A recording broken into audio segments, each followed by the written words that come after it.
This Coast to Coast Entertainment Network program is brought to you by Beside Me Bracelets. Our bracelets are handmade for any occasion. Use the promo code Coast to Coast for 15% off. Visit their website at besideme.com. Suzanne's Paparazzi Jewelry. With 24-hour shopping available, use the code 160920 and show her some love, like she showed us. Reaper Apparel Company, a commitment to live your most authentic way every single day. Visit reaperapparelco.com for more information and a look at all of their apparel offerings. And by Good Day Embroidery, your local source for custom embroidery, screen printing, and more. Log on to gooddayembroidery.com for more information. Well, welcome in, everybody. Welcome to this special edition here on Coast to Coast Entertainment. J-Mac here with you. I know I haven't been on programming in a while. Took a sabbatical, if you will. Let's call it that. Or we could take a hiatus. Whatever you want to call it, doesn't really matter. Although, you know, when you're in a committed relationship, a sabbatical sometimes happens accidentally. So just throwing that out there.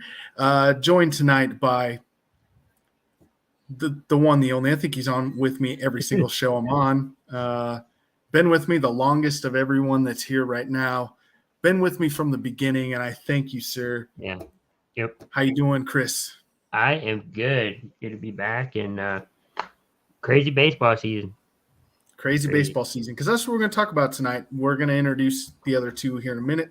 We're going to go over the trade deadline, all the trades that happened, the good, the bad, who we think got better, who we think got worse, some of the big trades, and then we'll go each individual team and see how each of our teams did. Below me is the one, the only James Gonzalez. You can see him on James, what's your show again? Which podcast? On which network? This one, Angels in the Infield, correct? Oh, Halos in the Infield. Yeah. Yes. There's a James Squared. It's like a weekly podcast, and then I'll jump in on some other lives that we'll do covering the Angels. And then don't forget, I'm here on C2C pretty much Wednesday through Fridays. So catch me on here and there and everywhere. All right. And, of course, down there in the corner, San Diego's own. And he is employed by those Angels that we spoke of. You could see in the background there for James. They've had many different names: the California Angels, the Los Angeles Angels, the Los Angeles Angels of Anaheim, which might have been my favorite name of theirs, by the way, just because by the time you're done saying it, you've already you got that into a paragraph. So. Callan, how you doing tonight, man? I'm doing good, fellas. Always nice to jump onto a program and talk a little America's national pastime, and always nice to talk about the trade deadline, too, because teams got better, teams sold off parts, and now we make our run towards the postseason. Here we go. Absolutely. All right. The first one, first and foremost, is it happens every year. You see two teams. Hello, good evening, Suzanne. Thanks for tuning in and watching. Of course, she's one of our sponsors. Go on and check that out. Thank you, Suzanne, for everything. We appreciate it. But we see it every year. And, guys, I got to get your insight on this, us kind of being the baseball experts here on the network. We don't have Big B with us. He'd be the other one we'd consider that. But why do you think it is every single year we see teams like the Dodgers, the Yankees, all the big name teams, they make all these trades at the trade deadline to get better, and then they don't really end up getting better? They kind of fade towards the end of the season. The Dodgers just got swept by the Padres and are now only 4.5 up in the NL West, which I am so not a Dodgers fan, and I could say, even though it's not my team, which is the Braves, I still would much rather see the Padres win that division than the Dodgers. So what do you think that is? Why do you think these teams make pushes to get better, and then it doesn't work out for them in the end? James, we'll start with you. For me, I think it's trying to put the pieces together, try to get them in the right rotation. If you're talking about a starter, and also trying to blend in if you get a reliever that's supposed to be a closer somewhere else, and he's trying to get acclimated with coming in the 7th or 8th inning, and he's used to the 9th inning, that can do him wrong. And also in the lineup too, you just try to get people in the lineup that you acquired. The Dodgers did this. Later we'll talk about Tommy Edman and whomever else the Dodgers got. Rosario back with the Dodgers. You try to put him in the lineup. You try to go with who's hot and who's not. The analytical part also screws that up too. So I think trying to fit him in at all at the same time is kind of hurting those teams. And also you kind of cool off the players you already have. And that's also a factor too, I think. All right. Good insight on that. And I think those are very good points that you made there, James. Chris, what's your takeaway from all this? Every year, the trade deadline, we always talk about who's going to be dealt, who's not. But what's your thoughts on all that? I think at times it's just, difficult to get acclimated to a new team. You're kind of in the middle of the season. You were on one team, prior to the move. Now you're at another team. I think it's just difficulty maybe getting acclimated. Yeah, for sure. Callan, give us your insight. Kind of being the inside man in baseball here. What's your thoughts? Yeah, I think, J-Mac, that the trade deadline is always intriguing for the fans because, especially if your team has a shot to get in, and I think that's been the main slogan I've been hearing over the last couple years with this new format of this postseason, is that you don't necessarily have to win the division championship. It's a nice little novelty item to kind of hang, a banner for if you win the division championship. But the past couple years, though, where it's not been a division winner somehow reaching the World Series. I even think back to roughly a decade ago. I believe the Giants got in as a wild card against Pittsburgh. They won like an 18-inning marathon, and that team went all the way to win the World Series 10 years ago, where now it's almost like the division titles, they're not irrelevant, but because I would say with where we have gone now, San Diego, Philadelphia in 2022, Arizona and Texas 2023, like the last couple teams to get in who weren't that sexy big name division winner, run the table, get to the World Series, and either win or they lose. That's where I think now that the attention has been shifted now, I would say, is like, we just have to get in now. Like the division title, like I said, division title is cool and all, but now it's like, once you get in, now you kind of ride that wave of momentum. But I also think, though, fellas, that I think we all would agree, though, as well, the trade deadline is also a massive crapshoot or a coin flip, because you could either improve your team or wreck your franchise with a couple of moves. And I say that more about team morale, team chemistry. I've seen this kind of play out, notably in San Diego, on both the good side of it and the bad side. I think of the good times, the 2022 Padres, who, of course, landed Juan Soto, Josh Hader, Brandon Drury, and that club went, like 86, 87 wins, and they wound up beating the Mets and the Dodgers, who had won over 100-plus games. Then, of course, you went into the Phillies, who were kind of, getting hot at their right time. But that was also a 5-seed Padre team beating a 6-seed, or like the 4 and 5 seeds getting in, or 5 and 6 getting in. But then from 2022, I still think back to how I had my heart broken in 2010 when the Padres got Ryan Ludwig and Miguel Tejada, how that shattered that team's chemistry. They had a 10-game losing streak and coughed up at like an 8.5-game lead in the NL West division, and it boiled all the way down to the final series of the year like it was 96 all over again, where the Padres and Dodgers were jockeying for the division championship. So it's either you have like the 2010 Padres happen or the 2022 Padres happen, where sometimes it doesn't get talked about, where you bring a couple guys in that sometimes can throw that team for a loop. Best case as well was last year's Padre Ball Club, adding Bogarts and then the locker room issues, the chemistry issues, like that really can throw a wrench into a team who's going well. And I know we'll get into all the trade and stuff, but Christy Wilson is right, and I think that we both agree.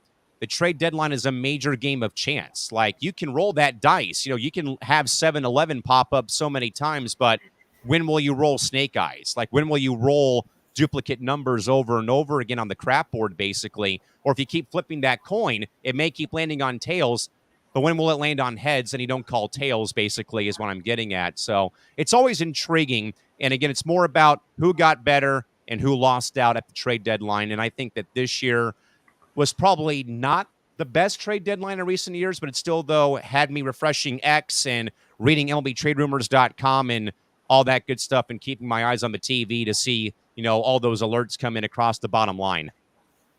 Yeah, for sure. And, a big one that sticks out to me where we talk on the positive side, Jazz Chisholm comes from the Marlins, goes to New York, and hits 4 homers in his first 3 games with the Yankees.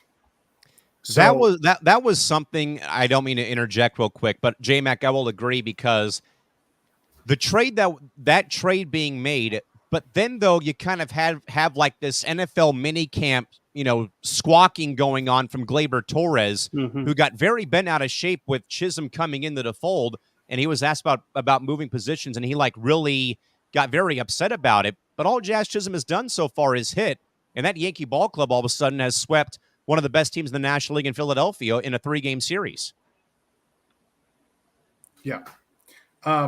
You're right. And so with that, I think another thing that everyone overlooks is also you take a guy like Jazz Chisholm, who name another player in that lineup that could protect him in the hitting lineup for the Marlins. Nobody, right? So he's their star player. He's their premier hitter. So everyone could pitch around him when he's in Miami. Pretty right? much. So he goes to New York. Now you plug him into the middle of that lineup, and you start going down the lineup, and who are you going to pitch around to pitch to Jazz Chisholm? So it definitely helps putting guys in those situations where you can't really avoid pitching to them. Without a doubt. So, James, give us an update on how give us what you think the Angels deserve for a grade, from all their moves at the trade deadline. Well, it started well last Saturday with Estevez, the closer, getting traded to Philadelphia. The reason I say that, they might have got an ace back and then maybe a 3 or 4 or 5 starter in the future. So again, we traded with Philadelphia, and it might have worked out.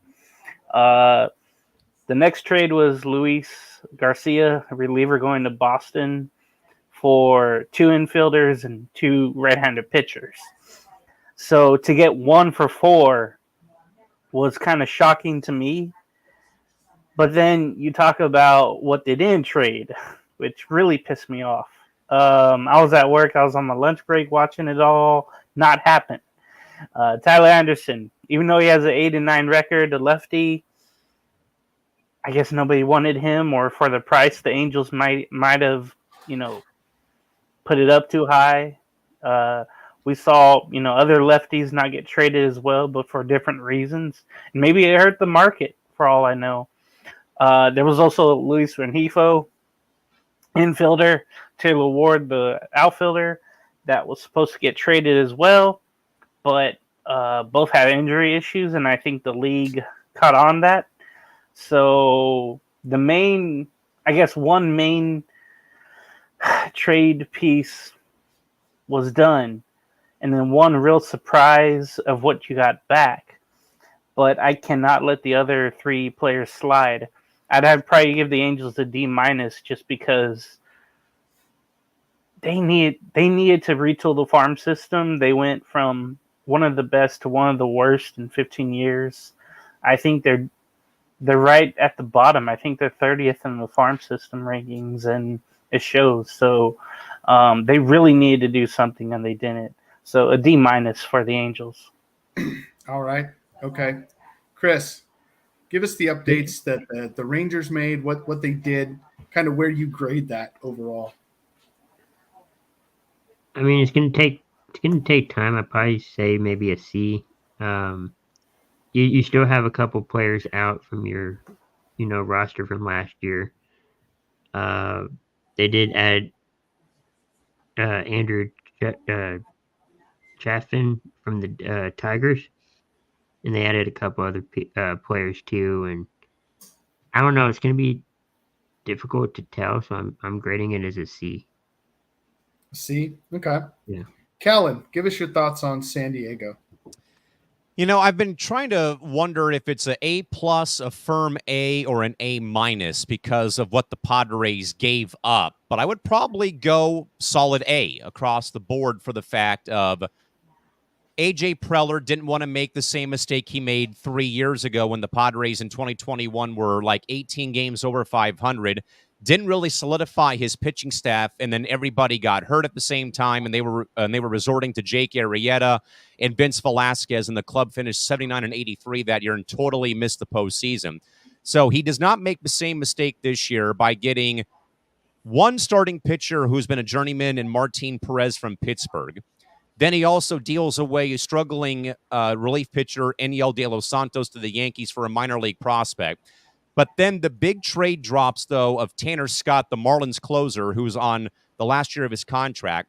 And then Brian Hoeing, a reliever as well, comes over. But the Padres had to cough up 4 very bright young players in Graham Pauley, who got some playing time this year, Adam Mazier, who was kind of up and down with some of the injuries going on with Darvish and Musgrove as a starting pitcher.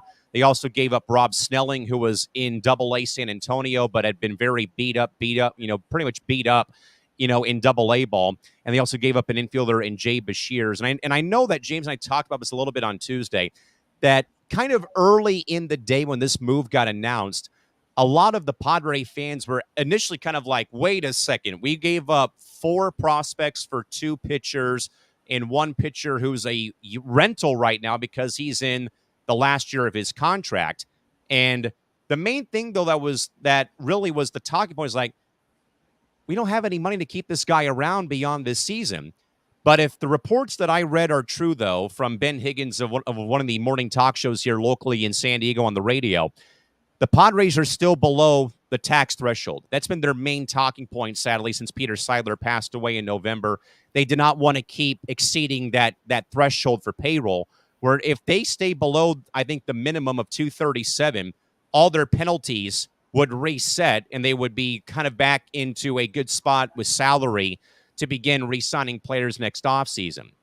But at the end of the day, though, I think the Padres did a great job at the deadline. And I say a firm A because they really didn't need to get anyone offensively because they have Fernando Tatis Jr. coming back from the stress reaction fracture in his right leg that's been hobbling him for a majority of the season. So you did not really have to do much offensively, but the pitching has been kind of a bit of a Achilles heel with, Yu Darvish is attending to family matters right now in Japan. Joe Musgrove, from what I heard as well earlier on Wednesday, he could be throwing Sunday in a rehab stint for one of the Padre affiliates in either San Antonio, El Paso, Lake Elsinore, or Fort Wayne on Sunday. He's coming off of a bone spur issue in his throwing elbow. Then the relief corps needed some help, though. Wandy Peralta's been out. De Los Santos was very up and down, hit or miss, though. But adding Tanner Scott, closer in Miami, that just gave the Padres one more great weapon for a late inning situation where now they can literally have the starter go 5 innings, maybe 6. Then now you can go to Adrian Morejon, who's had a great renaissance this season coming off of being a starter, numerous arm problems and Tommy John surgeries, maybe as your 6th inning guy. Jeremiah Estrada, 13 straight strikeouts earlier in the season, really caught the baseball world with that. Now you can go to Tanner Scott in the 8th and go to that fireball throwing right-hander and Robert Suarez to close out a ball game. But also, like James and I said, though, as well, J. Mac and Chris on Tuesday, the Padres, I kind of feel like, though, had already won the deadline back in March before they went to Korea when they got Dylan Cease from the White Sox, who, again, hurled the second Padre no-hitter in franchise history about a week or so ago in D.C., and that was also part of the haul they got from the Juan Soto trade where they had flipped Drew Thorpe for Cease. Then first weekend of May, they acquire Luis Arise. And not just that, the Marlins are paying all of his salary, but like $1 million for this season. And all they coughed up, I think, was a couple of like fringe prospects. So, and I also know, though, that I told James on Tuesday, I really feel like, though, in a way, that AJ Preller is working for his job this season, because it's been brought up, though, his main, support system, Peter Seidler, is not there now to defend him with these trades he's made, though, and that he's kind of in a way gone all in once more, and like he did in 2022. But also, James brought it up, though, is that the Padres wouldn't be in this situation now if it wasn't for what they began in 2015 with the foundation of the Matt Kemp trade, Craig Kimbrell, Justin Upton, Will Myers, Will Middlebrooks, Derek Norris, and that they've reloaded this farm system over and over and over and over again. And yeah, have they really, thinned out the farm system? That is, a kind of a true point. But I wrote in, though, but I texted a buddy of mine who I know, or a few of my friends who work in local radio. I literally said, AJ Preller and Les Snead are similar. Screw the draft picks, screw the prospects. We want to win now. And a bunch of my friends even said, what do you think about this? And I'm like, it's time that we stop acting like a quadruple A baseball team and start gutting that farm system to make the regular roster that much better. And I think that AJ Preller, the track record is there. I know it hasn't resulted in like division championships or pennants or World Series, but this is easily way better Padre baseball that I've been seeing the last four years than probably the last 26 of my life living here and being born and raised here. So I gave AJ Preller a firm A, and I think a lot of my friends will probably say maybe A- or a B+. But I think, though, that you won the deadline all the way back in March and May when you got Cease and you got Arise, and then getting what you got, though, on the deadline. So I'll go firm A for AJ Preller for the Padres at the trade deadline just literally 24 hours ago. All right. No, you're right. I can't say anything bad about anything that the Padres did. We can go into my team for just a minute in the Braves. So we call him AA. Our fan base does, Alex Anthopoulos. Look, we made a trade. We got a guy in Jorge Soler. Okay. And we got Luke Jackson back. You got the World Series MVP. You won it in 2021. He was your World Series MVP. You brought Soler back. Actually got rated like the best fourth best trade of the trade deadline. It kind of flew under the radar because what we gave up was Tyler Matzik, who still isn't throwing rehab assignments from a third Tommy John surgery. Sheesh. So he is not throwing yet, and we sent him to the Giants. And then we sent them a double-A prospect who was like sixth on our depth chart as a shortstop. So what did we get in return? We got a guy in Jorge Soler who really did not have a bad season in San Francisco. The guy's hitting 245 with 12 homers and 40 runs driven in. I mean, that's nothing to sneeze at when you have a lineup that needs some help because you have so many guys hurt. And everyone in Atlanta is like, oh, man, this season's over. We should look forward to next year, which I got to say, I hate listening to fans most of the time because they don't really know what they're talking about. They don't look at the whole picture. You're talking about a team that your starting outfield for opening day was Kelenic, Harris, and Acuna. All right. Well, those Acuna, three guys are hurt. So your starting outfield yesterday was Adam Duvall, Eddie Rosario, and Jorge Soler. And you're still a game and a half up in the wild card and 9 games over 500 going towards the playoffs. And you just got better by getting Jorge Soler. By the way, your top 2 pitchers are gone right now. Strider done for the year, and Max Fried is on the IL again. Chris Sale's been – this is what Alex Anthopoulos does.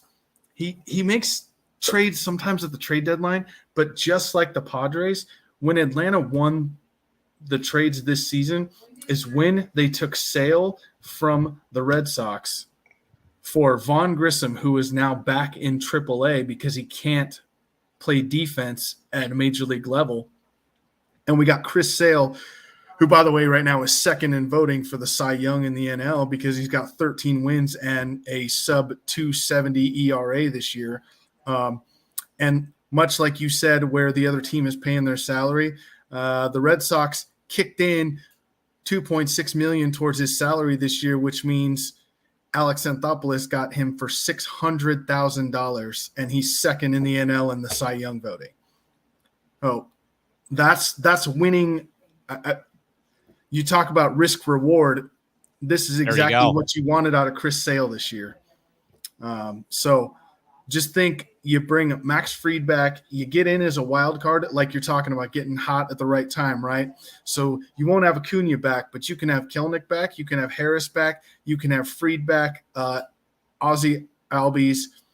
They can all be back before the playoffs, and you make it in as a wild card. You're telling me that's not going to be a team to be reckoned with in the playoffs. So you just get better. I give them a B. They didn't make – I wish they would have gotten maybe one more pitching piece out of it. But much like the Padres, they decided to deplete their farm system to win now. Exactly. And that's definitely something that you're seeing. And by the way, they picked up Whit Merrifield, who was designated for assignment by the Phillies. And all he did is come in yesterday, go 2 for 4 with a walk, stole 2 bases, scored a run. So thank you, Phillies, for basically we picked him up for we'll pay him like $250,000 this year or something, and it gives us some speed and a backup infielder. So how do you really get upset at something like that? Again, you're talking about guys making deals. Alex Anthopoulos has done this more than once with more than one team. Plenty of times. And when people, when you go on, especially on social media, and you see we should fire Alex Anthopoulos and we should fire our manager, we're 9 games over 500, a game and a half up in the wild card, and like 6 of our starters from opening day are hurt. Sounds like Dodger fans, right? Like, how are you having these feelings? So I do have a question for Chris, though. Yes. How has it worked out for the Rangers to get Jacob deGrom? I'm just curious how that's worked out for you. So far, not too well. I mean, he's expected to be back, but that just – I think they've said that a few times, though, haven't they? They have. He's expected to be back. I'm pretty sure that him and Greg Maddux have thrown the same number of innings in the last 2 years, haven't they? I believe so. I'm not expecting DeGrom did throw against the Padres in Game 2 of the Wild Card Series 2 years ago. That's true. That, but I think out of all of it, here's the one play. If I can name one player in the league that I feel the worst for, that I thought maybe should have been moved, and I know James is not going to agree with this, but it's time for the Angels to let Mike Trout go somewhere where he can be on a winning team.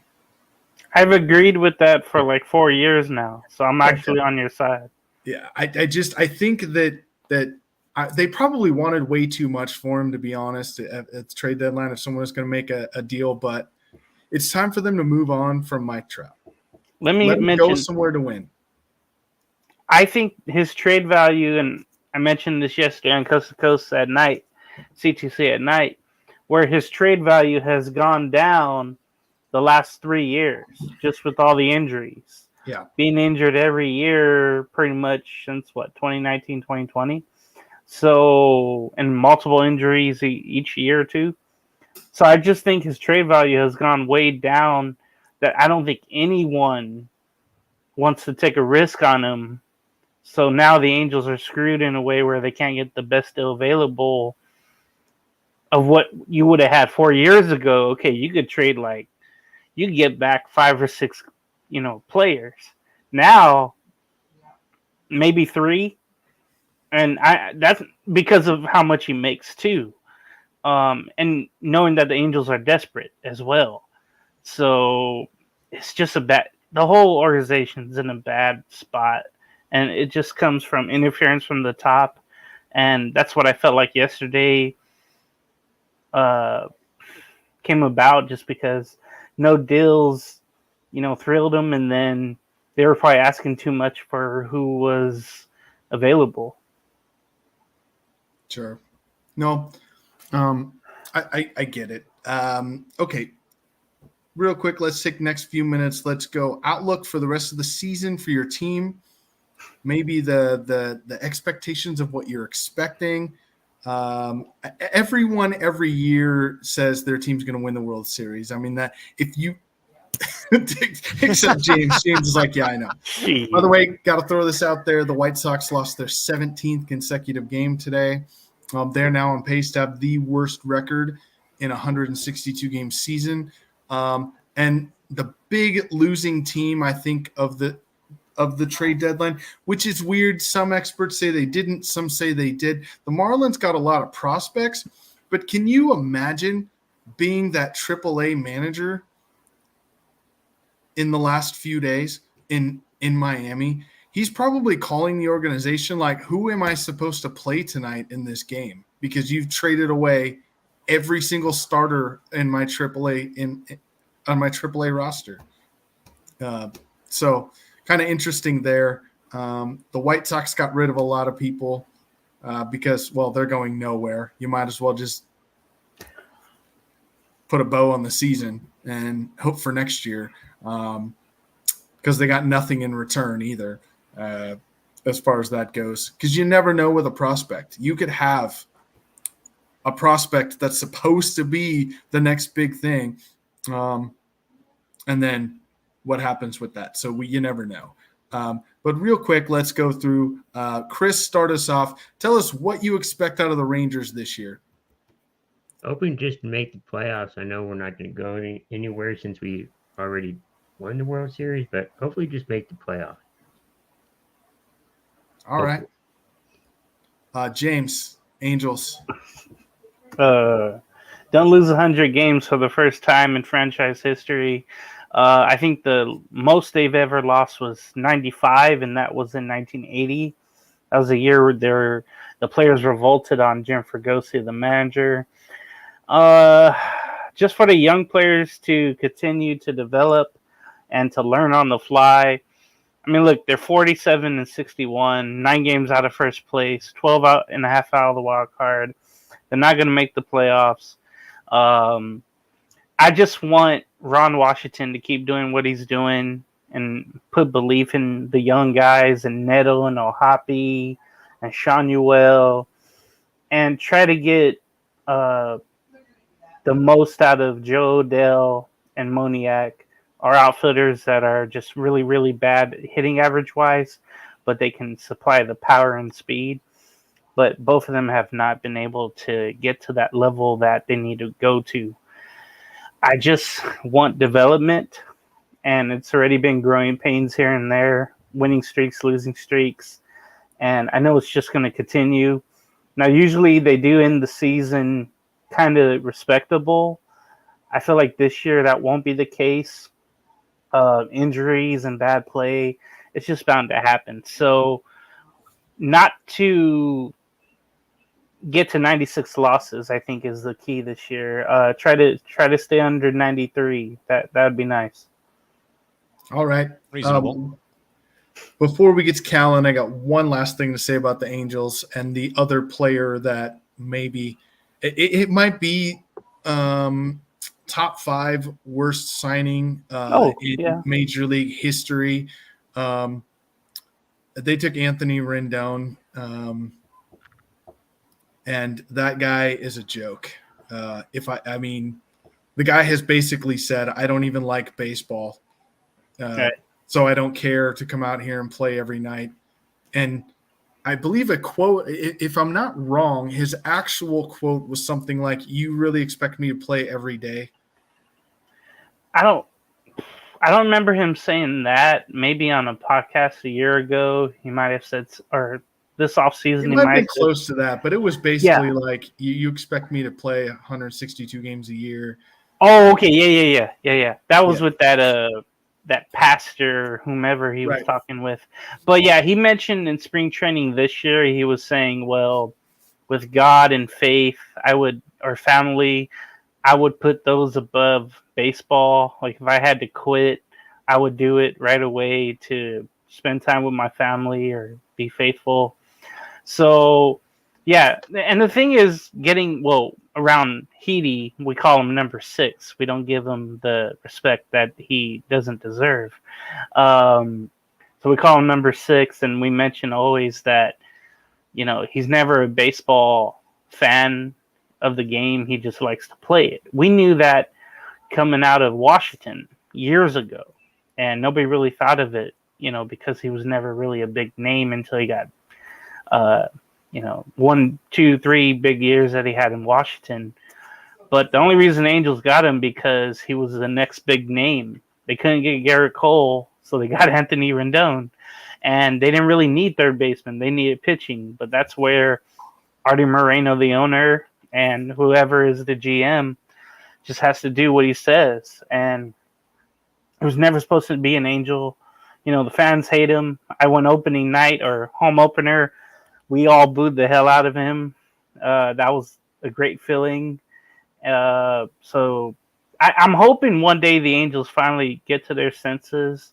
He has 2 more years left on the deal, which he makes $36 million per. I kind of hope they just eat the money and tell him to go away after the season. But I don't know what this organization will do. But yeah, it's time for number 6 to go. Callan, I swear I'm going to get to you. I'm sorry, but all good, man. So you're paying a guy $36 million a year. I wish someone would pay me equivalent to that for me to come out and say that I hate my job and I don't even want to be there. I would take that all day long. And by the way, he promptly went on the 10-day IL right after the deadline. It was like so perfect. Yeah. I don't know, dude. Yep. All right. Callan, give us your insight to the Padres for the rest of the season. Man, one game at a time. That's kind of been the mindset that, me and my friends have been having. We're live and die Padre fans here. We're all born and raised San Diegans. But I have noticed that being a thing, though, with this team way more than last season. I literally told my friends, this is night and day from 2023 with how this ball club has been playing. I was thinking about, everything that went wrong last year has gone right. They've won one-run games. They've been winning in extra innings. They have had walk-offs at home. They've had 7 walk-offs at Petco this season. They had 2 all of last season. They were 2-12 in extra innings. They went 9-23 in one-run ball games. All those misfortunes have finally gone in their favor here in 2024. And honestly, I don't know what really is the main factor. People have said, well, it's the Soto factor with him not being here. It's Bob Melvin not being here and Mike Schultz having a good, better hold on the clubhouse and, guys playing the right way for him. And the fact that this is a Padre ball club that did something for the first time that they had not done in 14 years, and that was take the season series against the Dodgers in the regular season, winning 7 of the first 10 meetings against LA in the regular season. And they have been doing all of this, though, guys, without their top 2 starting pitchers and Fernando Tatis Jr. And this was after they had traded Juan Soto. And this team has been kind of, bobbing, at 500. They've had their win streaks and their low points. But now they've gone 22 or 23-11, I think, now in their last 33 games. And they're now, I believe, 9-2 out of the All-Star break.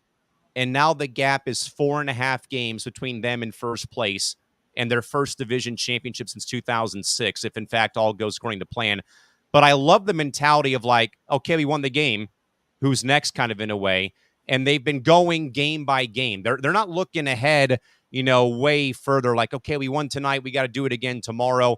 Stuff like they're not getting too high or getting too low when they've won games or they've lost games. And now it's a matter of just getting in now. I think I said that earlier in the show is that the division title would be, awesome, to stop that Dodger blue, like tidal wave of always owning the NL West. But I think, though, as long as you get in, look at what the Phillies did in 2022. Look at what the Padres did in 2022, what Arizona did last season, what the Rangers did last season. You just got to get into the dance, and I think that this team has been just sensational. I don't really know the words, though, but again, I'm trying not to get too over my, too excited because I've seen this movie play out, though, in 2010 and 2021 and 2023, where things were going great for a while. Then the wheels popped off and then everything went to where. But you know what? One game at a time. Enjoy the off day tomorrow. And now you've got a 15-game stretch against teams who are not in the playoff race or their last place right now. And that's usually the Padres' kryptonite. Is Colorado's coming into town this weekend, which is always like, oh no, here we go again. Then I believe it's Pittsburgh and Miami on the road. They come back and play Pittsburgh. And then I think after that they play the Mets and the Twins, I want to say. So there are some teams out there who the Padres need to beat, like Colorado and Miami, because they are last place ball clubs. And the Mets. And the Mets are kind of, in their, they're kind of in their way, though. But also away from the Padres, the National League wildcard race is going to be fun. We talked backstage, I think, for a bit that 4 or 5 teams jockeying for 3 spots. That's going to be great cinema and drama coming down the stretch run with the Mets, San Diego, Atlanta holding that top spot, St. Louis and Pittsburgh, Arizona's hanging around right now. But certainly, the vibes are high right now, especially with the Padres beating Los Angeles and winning the regular season series. And I really hope Jackson Merrill gets some votes for Rookie of the Year. I don't think he'll win it. It'll be either Ellie De La Cruz or Paul Skeens. But it would be cool, though, to see like some of these Padre players get rewarded at the end of the season. Like Jurickson Profar, maybe comeback player of the year, potential MVP candidate, maybe, believe it or not, with him being on a 1-year, $1 million contract, Merrill for Rookie of the Year. And who knows what else may happen. But, times are good right now in San Diego. But I don't want to get too overzealous because I've seen this exact thing play out in 2010 and 2021 and 2023. And I want more 2022s and 1998s all over again here in San Diego. And they're close, but there's still some work to be done, though. But I love their mentality of we're going to take this one game at a time and no questions asked after that, basically. Sure. No, I think that's all you can do. One game at a time, get there. And I think if you're a baseball fan, you like you like seeing a changing of the guard per se, and differences, different teams getting in the race. So definitely would like to see that Dodger blue not be in the West anymore. At least I would. And beat the Mets, sweep them for Atlanta for us. That would be awesome. Now, they swept us back in late June, so we hope to return the favor here in a couple of weeks in San Diego.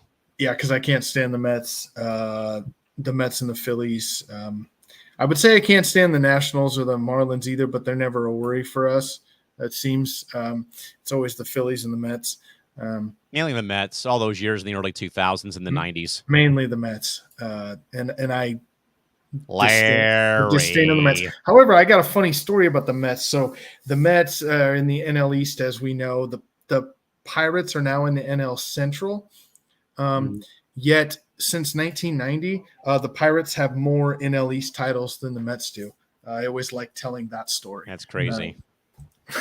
The good old days of just the NL East and NL West. Yes. No central division ever existed. Right. No, I always like telling that story because I like hating on the Mets a lot, for sure. So, yeah, I mean, I think that's a wrap, guys. It was great talking about the trade deadline, getting all of that. Look forward to the rest of the season. Let's go down the stretch. We got the last 2 months coming up. August is here on the West Coast. It's like an hour and 15 minutes away. So we'll go August and September baseball, which are always the best, in my opinion.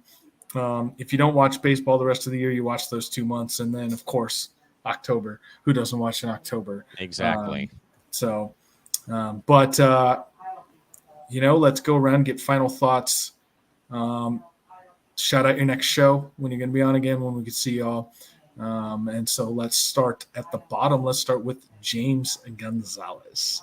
It's fitting for the Angels. Yeah, make sure you tune in to Kicking It tomorrow. I think everybody will be here for that. And then Entertainment Hour on Friday with me, Chris, and Randy. And then Halos in the Infield, bound to have a James Squared episode come out later this week or on the weekend. Some live events, maybe at the Angels-Mets game. We'll see if I make it on the weekend, how the work schedule goes. But just keep tuning in to C2C like everyone mentions. All right. Chris. Yeah, we'll be back for, Entertainment Hour and Kicking It. We'll also re-air this if you didn't see it tomorrow, where On Deck usually is. So if you missed it, we'll air it. So, Chris, can we see a new season of the Die Hard Football podcast this year? yeah, I can bring that back. And Yeah, let's do that. And right. and of course, Callan. Yeah, no, great show. Always loved talking baseball. I mean, I grew up playing the sport, so it's been in my DNA for a long time.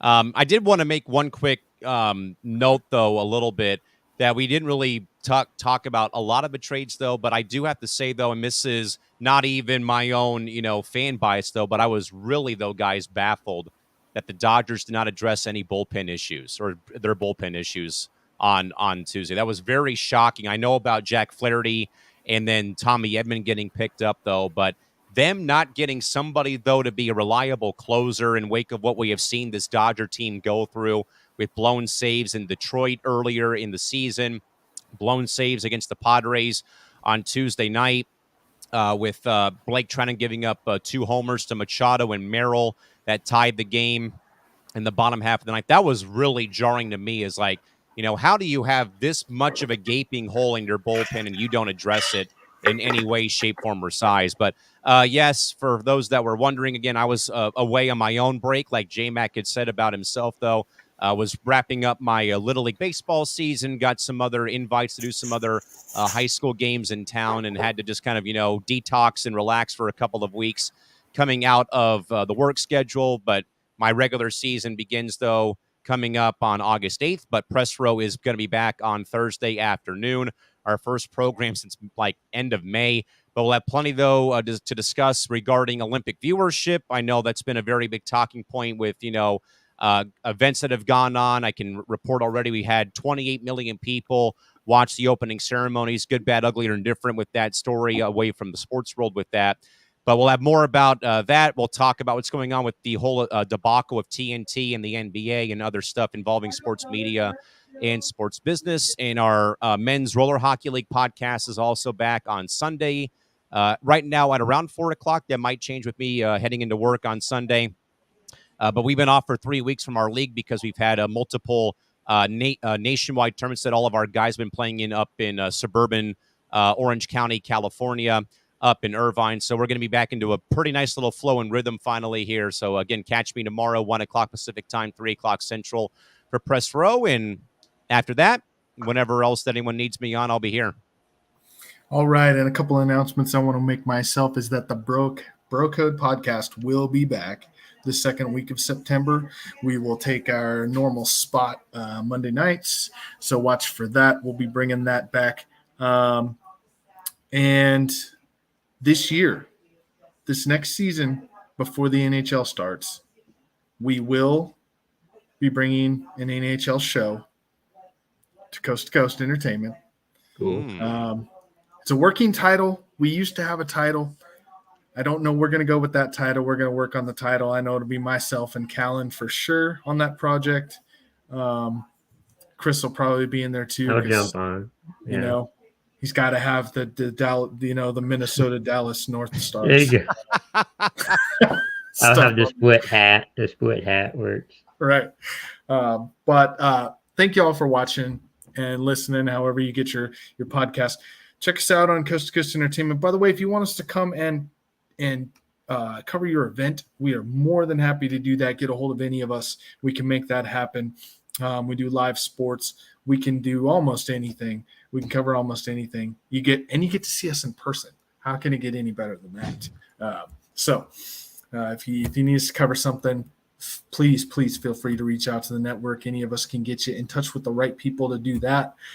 For James, who is gone now, for Callan, for Crispy Bacon, this is J Mac bidding you adieu. See y'all on the other side. Have a great night.